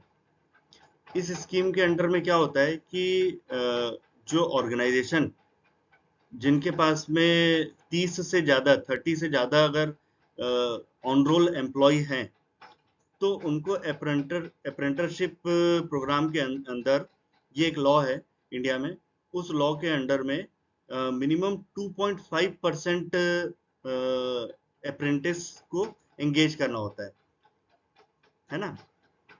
मतलब अगर किसी के यहाँ पे 100 एम्प्लॉय है तो उनको मिनिमम 2.5 मतलब 2.5 तो 2.5 आदमी तो रखोगे नहीं आप, मिनिमम 3 आदमी रखोगे। तो अगर किसी के पास में 100 एम्प्लॉय है तो आपको कम से कम 3 ऐसे अप्रेंटिस को रखना होगा जिनको आप ट्रेनिंग दोगे, साल भर की ट्रेनिंग दोगे या जो भी प्रोग्राम का ड्यूरेशन होगा उस प्रोग्राम ड्यूरेशन की ट्रेनिंग दोगे, और ट्रेनिंग के समय में आप उनसे काम भी करवाओगे। ये काम करते करते ट्रेनिंग लेंगे और इसमें उन्हें सैलरी नहीं दी जाएगी, सैलरी के बदले में उनको दिया जाएगा स्टाइफंड। हर अलग अलग लेवल के नॉलेज, मतलब अगर आपके पास में अगर आप 5th पास हैं तो आपको मिनिमम एक एक्स अमाउंट मिलेगा जो कि 5,000 से लेके 8-10 9-10 हज़ार रुपए के आसपास के बीच में होता है ना। अब ये डिपेंड करता है कि आपका अभी का एजुकेशनल लेवल कितना है, एजुकेशनल लेवल से वो लिंक्ड है। अगर आप ग्रेजुएट है तो हो सकता है आपको 9,000 पर मंथ मिलेगा, ये स्टाइफंड है, ये सैलरी नहीं है। और ना ही आप वहाँ पे लेबर हो, ना ही आप वहाँ के एम्प्लॉय हो, ना ही आप वहाँ के वर्कर हो, है ना। आप वहाँ पे ट्रेनी हो। जो भी ऑर्गेनाइजेशन अप्रेंटिस हायर करेगी वो आपको वर्कर नहीं बोल सकती, ना ही वो आपको लेबर बोलेगी और ना ही वो आपको एम्प्लॉय बोलेगी। क्योंकि आप वहाँ के पर्सन नहीं हो, आप वहाँ पे ट्रेनी हो, ट्रेनिंग के लिए गए हो। आप साल भर की या 6 महीने की, जितने भी महीने की होगी ट्रेनिंग, या जो भी कोर्स का ड्यूरेशन होगा उतने समय के लिए आप वहाँ पे रहोगे, ट्रेनिंग लोगे। ट्रेनिंग के बाद में आपका एक एग्जाम होगा, एग्जाम होने के बाद में आपको सर्टिफिकेट भी दिया जाएगा कि आपने यहाँ पे इतने समय तक के लिए एक प्रोग्राम किया, अप्रेंटिसशिप प्रोग्राम कहा जाता है उसको। अब वो ट्रेनिंग आप लेने के बाद में अपना स्किल्स को डेवलप कर सकते हो। जो ड्रॉप आउट्स हैं, जो काम छोड़ मतलब पढ़ाई छोड़ चुके हैं, उनके लिए भी ये फैसिलिटी अवेलेबल है। एक और ऑप्शन है जो कि स्किल इंडिया मिशन है। स्किल इंडिया मिशन का ऑब्जेक्टिव ही यही है कि आप अपने स्किल्स को डेवलप करें। अब ये skill development program dropouts और नॉन ड्रॉप आउट्स दोनों के लिए है ना। बट जो गवर्नमेंट ग्रांट होता है, गवर्नमेंट ग्रांट का मतलब क्या है कि अगर गवर्नमेंट अगर आपकी फीस को पे कर रही है तो वो गवर्नमेंट स्कीम कहलाती है। और government schemes generally drop outs के लिए ही होती है, जो कंटिन्यू पढ़ाई कर रहे हैं उनके लिए नहीं होती है। जो कंटिन्यू पढ़ाई कर रहे हैं वो भी ये स्किल एक्वायर कर सकते हैं, बट दे हैव टू पे, मतलब उनको उनका पेमेंट खुद को करना होगा, है ना। उसका पेमेंट गवर्नमेंट नहीं देगी। ठीक, तो ये स्किल इंडिया मिशन बहुत बड़ा मिशन है जो कि जिसको पूरा करने के लिए 36 सेक्टर स्किल काउंसिल्स बनाई गई है। सेक्टर स्किल काउंसिल अलग अलग सेक्टर, मतलब एक सेक्टर जैसे एक ऑटोमोटिव सेक्टर है जिसमें गाड़ी बनाने से संबंधित सारा काम उसमें वो सेक्टर के अंदर में आता है। एक सेक्टर हो गया लॉजिस्टिक्स, मतलब एक सामान का या एक सर्विसेज का एक जगह से दूसरी जगह जो मूवमेंट हो रहा है उसके लिए जो ट्रेनिंग प्रोग्राम बनाया जाएगा, मैन पावर को ट्रेन किया जाएगा, उसके लिए एक अलग से सेक्टर स्किल काउंसिल बनाई गई जो कि लॉजिस्टिक सेक्टर स्किल काउंसिल है। फिर एक जो सेल्स स्किल्स को बढ़ाते हैं, मतलब सेल की ट्रेनिंग देते हैं, जो कि बहुत सारे मॉल में लोग काम करते हैं ना, तो मॉल में काम करने के लिए 2 महीने के लिए अगर किसी को ट्रेनिंग दे दी गई कि किस तरह से उसको कस्टमर को हैंडल करना है, तो इस तरह के काम को करने के लिए एक रिटेल सेक्टर स्किल काउंसिल बनाई गई, जो कि रिटेल का काम करने के लिए या सेल्समैन को तैयार करने के लिए, सॉरी सेल्समैन नहीं, सेल्स पर्सन को तैयार करने के लिए बनाते हैं या किया जाता है, उसके लिए एक सेक्टर स्किल काउंसिल बनाई गई। तो ऐसे पूरे इंडिया में 36 अलग अलग टाइप के सेक्टर्स हैं, जिस हर एक सेक्टर में हर एक सेक्टर के लिए सेक्टर स्किल काउंसिल्स बनाई गई, जो कि उस पर्टिकुलर सेक्टर के मैन पावर की ट्रेनिंग करवाएगा और स्किल गैप आइडेंटिफाई करेगा, उनकी ट्रेनिंग करवाएगा और उनको काम पे लगवाएगा। ठीक है, तो ये वो लोग होते हैं जो कि जिस कोर्स को करने के लिए आपको बहुत ज़्यादा एजुकेटेड होना जरूरी नहीं है। कुछ कोर्सेज जैसे हेल्पर लेवल के कोर्सेज है, तो वो फिफ्थ के बाद में अगर किसी ने पढ़ाई छोड़ दी है तो फिफ्थ के बाद की पढ़ाई नहीं करनी होगी, वो डायरेक्ट ये वाला पर्टिकुलर कोई भी काम रहेगा जो हेल्पर लेवल का होगा वो सीख लेगा और उसके बाद वो आगे काम कर सकता है। थोड़ा टेक्निकल या फिर थोड़ा और ज़्यादा अगर सीनियर होगा तो जो 8th पास होंगे उनके लिए होगा। ऐसे अलग अलग 8th है, 10th है, 12th है, डिपेंडिंग कि वो किस नेचर का काम है। अगर कोई बहुत ज़्यादा हजारियस नेचर का अगर कोई काम है तो वहाँ पे काम करने के लिए थोड़े से पैरामीटर अलग होंगे। बाकी अगर जो नॉन हजारियस नेचर का अगर कोई वर्क है तो उसके लिए आपको जो लोअर एजुकेशन अगर आपके पास भी है तो भी वो चलता है, आपको आप मतलब आप वहाँ पे पढ़ाई कर सकते हो। ठीक है, तो ये वो जगह है जहाँ पे आप जाके ट्रेनिंग अपना स्किलिंग कर सकते हो या अपनी स्किल को डेवलप कर सकते हो। ठीक है, तो इसके लिए स्किल डेवलपमेंट मिशन लॉन्च किया गया था गवर्नमेंट ऑफ इंडिया की तरफ से। ठीक है, अब हम चाहते हैं कि इंडिया भारत को हम स्किल कैपिटल बनाए। स्किल कैपिटल बनाए का मतलब क्या है कि बहुत सारे काम जो हो रहे हैं, चाहे इंडिया में हो रहे हो, इंडिया से बाहर हो रहे हो, काम करने के लिए तो लोगों की जरूरत पड़ेगी। अब अगर इंडिया में इतने सारे लोग हैं, अवेलेबल हैं, और इन सबको अगर हम कोई ना कोई अलग अलग प्रकार की स्किल्स सिखा दें, और जब बाहर इंडिया या इंडिया से बाहर में मैन पावर की रिक्वायरमेंट हो तो वो वहाँ पे जाके कोई काम को कर सके। जैसे हमने देखा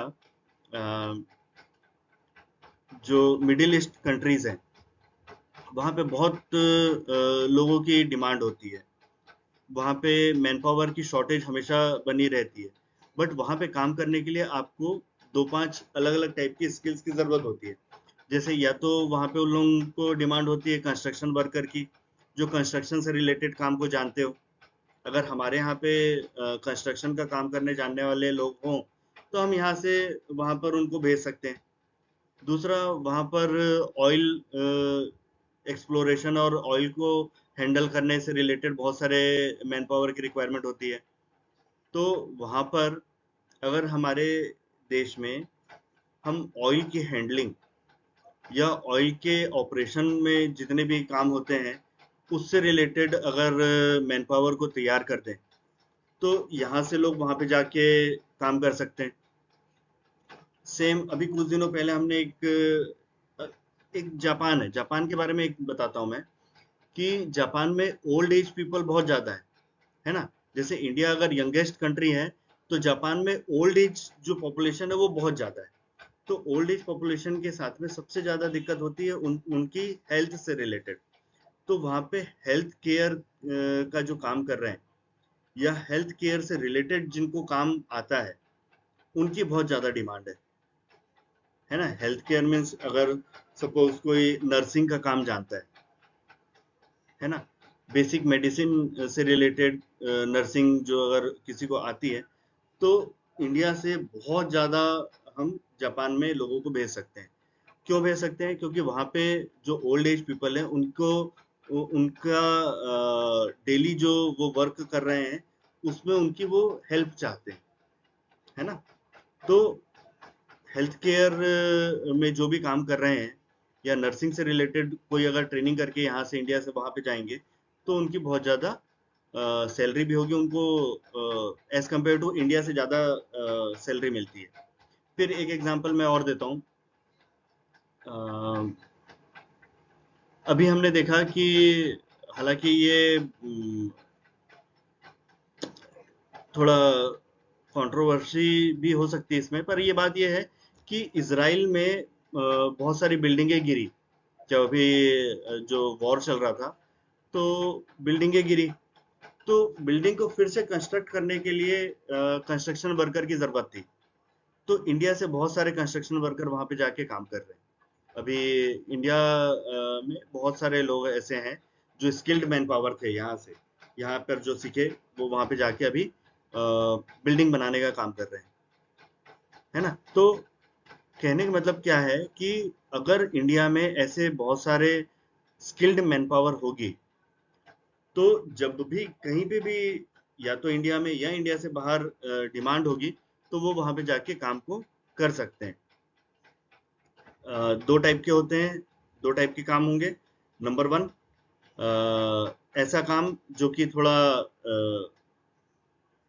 ब्लू कॉलर वाले होंगे, कुछ काम जो कि व्हाइट कॉलर के लोगों के लिए होगा। ठीक है, तो हम अभी आगे देखने वाले हैं कि किस तरह से व्हाइट कॉलर और ब्लू कॉलर के लोग जो होते हैं उनको कैसे हम डेवलप कर सकते हैं।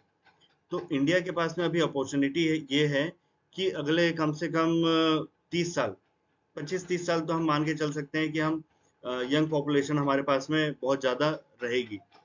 और इन पॉपुलेशन को अगर हम अच्छी डायरेक्शन, अच्छा अवेयरनेस अगर हम उनको दे दें कि वो आगे जाके क्या क्या कर सकते हैं या कहाँ कहाँ पे काम कर सकते हैं, चाहे वो पढ़े लिखे हो या फिर अगर अभी पढ़ाई उन्होंने छोड़ दी है, तो भी उनके पास क्या ऑप्शन है, कहाँ पे वो पढ़ाई कर सकते हैं या कहाँ पे वो क्या चीज़ सीख सकते हैं और आगे चल के अपने स्किल को डेवलप करके अपना जो अर्निंग है वो अर्निंग वो बढ़ा सकते हैं। ठीक है, तो अब हम किस तरह से करेंगे उस चीज को देखते हैं। तो हमारे पास में दो दो जैसे अभी मैंने बताया कि दो चीज होती है, एक तो व्हाइट कॉलर और ब्लू कॉलर। तो व्हाइट कॉलर वो टाइप के काम होते हैं जिसमें मैक्सिमम काम जो रहता है वो ऑफिस में बैठ के करने वाले से रिलेटेड काम होता है। ठीक है, जो कि मैनेजमेंट है या प्रोफेशनल सर्विसेज वगैरह जो दे रहे हैं या ऑफिस में जो बैक ऑफिस में काम कर रहे हैं उन लोग के लिए। ऐसे लोग जो रहते हैं ये जनरली कहाँ से तैयार होते हैं, अगर ऐसे लोगों को हमें इंडिया में तैयार करना है तो ऐसे लोगों को तैयार करने के लिए व्हाइट कॉलर जॉब को परफॉर्म करने के लिए हम हायर एजुकेशन जो है, मतलब जो फॉर्मल एजुकेशन है उसको हमें वहाँ पे स्टूडेंट्स को बोलना होगा कि आप ड्रॉप आउट मत हो, 12वीं के बाद 12th के बाद में पढ़ाई छोड़ो मत।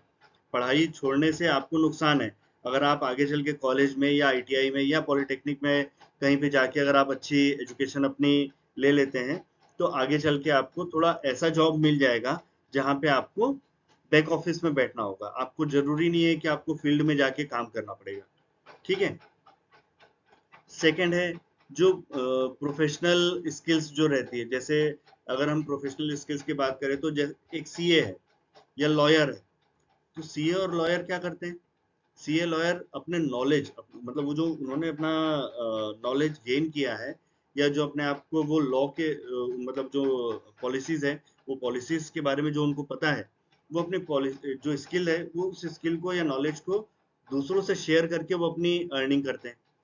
ठीक है, तो ऐसे सारे जो लोग रहते हैं वो आप प्रोफेशनल इंस्टीट्यूशन जो होती है वहां पे जाके उनकी ट्रेनिंग करवा सकते हैं और अपनी स्किल्स को बढ़ा सकते हैं। टेक्निकल स्किल्स, आईटीआई पॉलिटेक्निक या इंजीनियरिंग कॉलेजेस जो हैं या सॉफ्ट स्किल्स जो है, ये सारे वो स्किल्स है जो कि आपको वाइट वाइट कॉलर के लोगों के लिए जरूरी रहता है और ये चीज आप अपने फॉर्मल एजुकेशन सिस्टम से आप पढ़ाई कर सकते हो। ठीक है, और आप खुद सेल्फ लर्निंग कंटिन्यूस लर्निंग के साथ में आप कर सकते हो। बट इसका एक छोटा सा लिमिटेशन है, लिमिटेशन ये है कि ऐसे मैन पावर को तैयार करने में हमें समय बहुत लगता है। मतलब अगर कोई एक इंजीनियर बन रहा है, कोई सीए बन रहा है, कोई लॉयर बन रहा है, कोई डॉक्टर बन रहा है या कोई और भी प्रकार की जो ट्रेनिंग, मतलब फॉर्मल ट्रेनिंग लेके पूरा फुल टाइम काम करने के बाद में, सॉरी पढ़ाई करने के बाद में कोई एक प्रोफेशनल बन रहा है, तो वो पूरी पढ़ाई जब कंप्लीट करता है तो उस पूरी पढ़ाई को करने में उन्हें समय लगता है, क्योंकि 4 साल की इंजीनियरिंग है, 3 साल का कोई अदर ग्रेजुएशन प्रोग्राम है, कुछ जो प्रोफेशनल प्रोग्राम है उसको उसके एग्ज़ाम को क्लियर करने में, क्रैक करने में लोगों को 3-4 साल कई बार लग जाते हैं, या कई बार उससे भी ज़्यादा समय लग जाता है। ठीक है? तो इसकी लिमिटेशन ये है कि इसको रेडी होने में थोड़ा-सा समय लगता है, बट हाँ, जब ये रेडी हो जाते हैं, तो इंडिया और इंडिया से बाहर वो कहीं पे भी बहुत अच्छा काम कर सकते हैं। जैसे हमने देखा कि हमारे इंडिया के जो मैनेजमेंट स्किल्स है, जो लोगों ने इंडिया के जो बहुत सारे अगर आप देखेंगे तो इंडिया से बाहर बहुत सारे बड़ी-बड़ी कंपनियों के जो सीईओ हैं, वो इंडियंस हैं। इंडियन क्यों हैं? क्योंकि वहाँ इंडिया में जो मैनेजमेंट स्किल्स है, टेक्निकल स्किल्स के साथ-साथ मैनेजमेंट स्किल्स जो है, वो लोगों के पास में बहुत ज़्यादा अच्छी है। और यहाँ पे जो एजुकेशनल इंस्टीट्यूशन है, जैसे आईआईएम, ये एक ऐसा मतलब मैं बोलूँगा कि ये इतनी अच्छी इंस्टीट्यूशन है कि यहाँ से पढ़ने के बाद में लोग इंडिया या इंडिया से बाहर बड़ी-बड़ी कंपनी जो मल्टीनेशनल कंपनीज़ हैं, उनके भी सीईओ बनने की काबिलियत रखने वाले लोगों को तैयार करती है ना? और जो अदर मैनेजमेंट स्कूल है, कॉलेजेस हैं, वो भी बहुत ज़्यादा अच्छा परफ़ॉर्म कर रही है इंडिया में, है ना? और इस वजह से इंडिया के लोगों की जो डिमांड है, वो इंडिया से बाहर बहुत ज़्यादा है। बहुत ज़्यादा है, दोनों ही प्रकार के।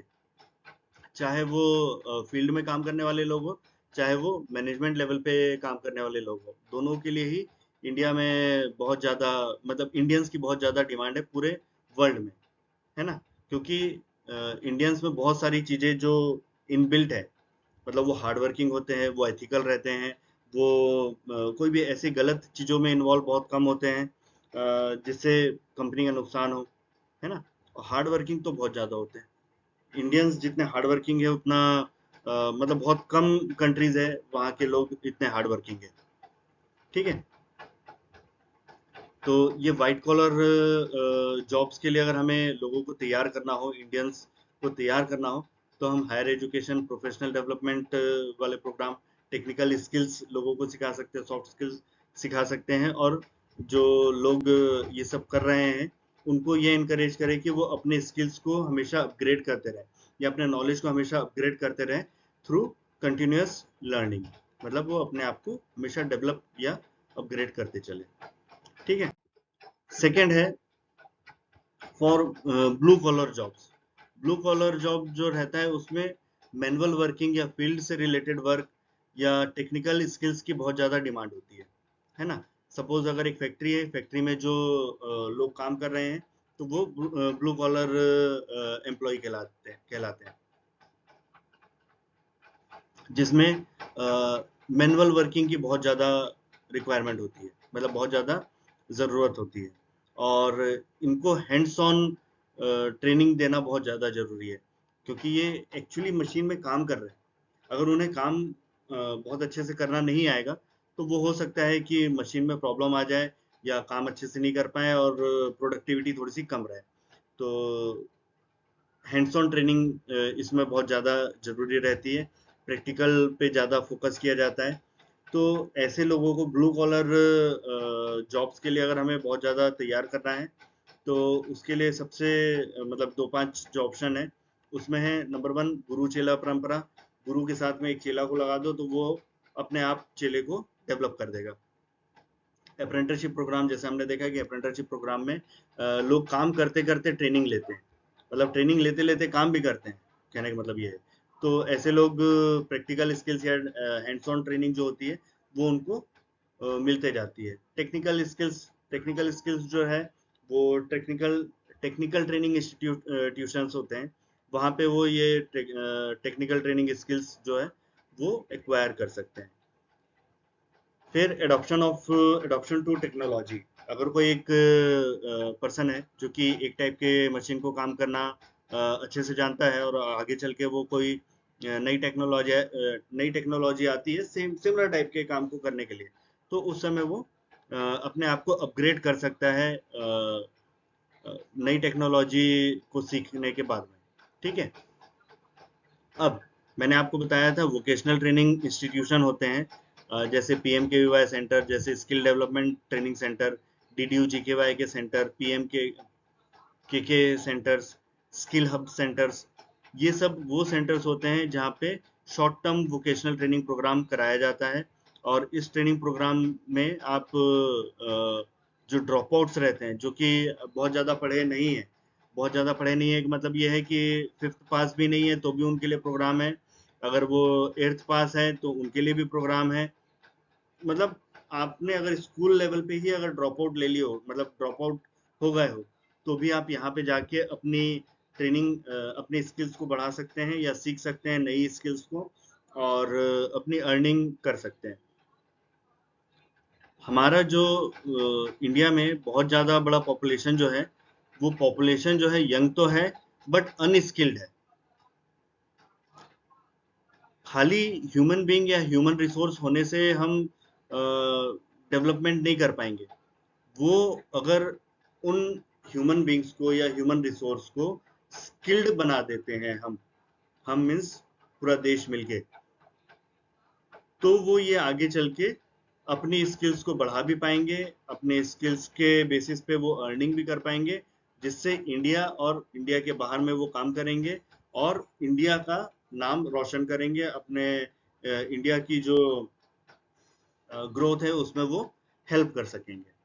ठीक है, तो ये जो स्किल कैपिटल की बात चल रही थी, स्किल कैपिटल का मतलब क्या है कि जो हमारे पास में ह्यूमन मैन पावर है, ह्यूमन फोर्स है, ह्यूमन फोर्स को अगर हम स्किल्ड बना दें या कुछ सिखा दें, जिसके कारण वो और आगे जाके कोई ना कोई काम को कर सके, और काम को करने के साथ साथ में अर्निंग कर सके, क्योंकि इम्पोर्टेंट अर्निंग है। जितना अर्निंग आप कंट्री और अपने फैमिली के अर्निंग को बढ़ाने में आप हेल्प करोगे, उतना ज़्यादा आपका खुद का भी डेवलपमेंट होगा, आपको फैसिलिटीज़ उतनी ज़्यादा मिलेगी, आप अपने परिवार को बहुत अच्छे से एजुकेशन, अपनी हेल्थ दे सकेंगे, मतलब एक अच्छी हेल्थ फैसिलिटीज़ भी अगर कहीं ज़रूरत पड़ती है किसी को, तो वो दे पाएंगे। वो तब हो पाएगा जब आपके पास में पैसे होंगे। और पैसे कहाँ से आएंगे? जब आप बहुत अच्छे स्किल्ड पर्सन होंगे, तो आपके पास में आपकी जो इनकम है वो ज़्यादा अच्छी होगी as compare to unskilled person. ठीक है, तो अब इसके लिए सबसे इम्पोर्टेंट क्या है मालूम? अभी स्किल डेवलपमेंट का प्रोग्राम जो देश में चल रहा है, उसके बारे में बहुत सारे लोगों को पता ही नहीं है।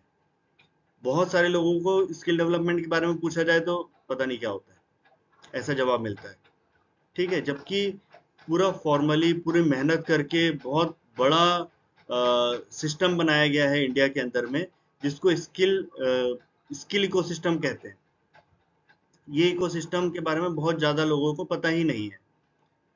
36 सेक्टर स्किल काउंसिल्स बनाई गई है, सेक्टर स्किल काउंसिल और भी सेक्टर स्किल काउंसिल के साथ में और भी बहुत सारी अवार्डिंग बॉडी है जो कि सर्टिफिकेट अवार्ड कर सकती है। ये सर्टिफिकेट गवर्नमेंट सर्टिफाइड सर्टिफिकेट, मतलब गवर्नमेंट वाले सर्टिफिकेट होते हैं, लोकल सर्टिफिकेट नहीं है, प्राइवेट इंस्टीट्यूशन वाले सर्टिफिकेट नहीं है। ये वो सर्टिफिकेट है जिसकी वैल्यू इंडिया और इंडिया से बाहर बहुत सारे देशों में है ना। मतलब ये जो प्रोग्राम की मैं बात कर रहा हूँ, जो मैंने बताया, सपोज अगर कोई हाइड्रोकार्बन सेक्टर स्किल काउंसिल का फायर सेफ्टी का प्रोग्राम सीख जाता है या कर लेता है, तो वो जरूरी नहीं है कि सिर्फ इंडिया में काम कर पाएगा, इंडिया से बाहर भी उस सर्टिफिकेट की इक्वल वैल्यू है, और वहां के देश में भी इस सर्टिफिकेट के बेसिस पे आप काम कर सकते हो। ठीक है, और ये सर्टिफिकेट के लिए बहुत, मतलब ये सर्टिफिकेशन प्रोग्राम करने के लिए बहुत सारे ट्रेनिंग सेंटर्स भी बने हुए हैं, बट वो ट्रेनिंग सेंटर पे जनरली जो प्रोग्राम होते हैं वो गवर्नमेंट वाले प्रोग्राम चलते हैं, इस वजह से जो बाकी पर्सन लोग रहते हैं उनको पता ही नहीं होता है कि ये प्रोग्राम वहाँ पे चल रहा है, और वहाँ पे जाके वो ट्रेनिंग भी ले सकते हैं। तो आप आइडेंटिफाई करिए कि आप कहाँ पे ये पढ़ना चाहते हैं, कहाँ पे ट्रेनिंग लेना चाहते हैं, और अगर कोई ट्रेनिंग सेंटर है तो वहाँ पे जाके बात करिए कि आपके यहाँ पे क्या क्या ट्रेनिंग कराई जाती है, और वहाँ पे जाके आप ट्रेनिंग लीजिए, है ना। कुछ ट्रेनिंग हो सकती है कि आप स्कूल लाइफ के साथ साथ में भी ले सकते हो, कई लोग जो ड्रॉप आउट हो गए हैं वो भी ले सकते हैं, और आगे आप जितने स्किलफुल रहेंगे उतना ज़्यादा आपके लिए बेहतर रहेगा, अच्छा रहेगा, आप काम को अच्छे से कर पाओगे, और आपका खुद का डेवलपमेंट होगा और आप साथ ही साथ में देश का भी डेवलपमेंट कर पाओगे या करने में आप हेल्प कर पाओगे। ठीक है, चलो तो फिर मिलते हैं कोई और दूसरी वीडियो में नेक्स्ट किसी टॉपिक को लेते हुए। वैसे मैं कोशिश करूंगा कि वोकेशनल ट्रेनिंग प्रोग्राम के ऊपर में एक अलग से वीडियो बनाया जाए, जिसमें सिर्फ वोकेशनल ट्रेनिंग प्रोग्राम के बारे में डिटेल में बताया जाए कि कौन कौन से प्रोग्राम होते हैं। हालांकि सेक्टर स्किल काउंसिल के बारे में मैंने पहले भी वीडियो बनाया हुआ है, क्वालिफिकेशन पैक या फिर मॉडल कैरिकुलम क्या होता है उसके बारे में, या किस तरह या इसकी प्रोसेस क्या है, एम्प्लॉयबिलिटी स्किल्स क्या होता है, ऐसे बहुत सारे स्किल रिलेटेड टॉपिक्स हैं जिसके ऊपर पहले से वीडियो बने हुए हैं। आप लोग चाहो तो देख सकते हो और उसको उससे अपना नॉलेज बढ़ा सकते हो। ठीक है, चलिए फिर मिलते हैं, नमस्कार, थैंक यू।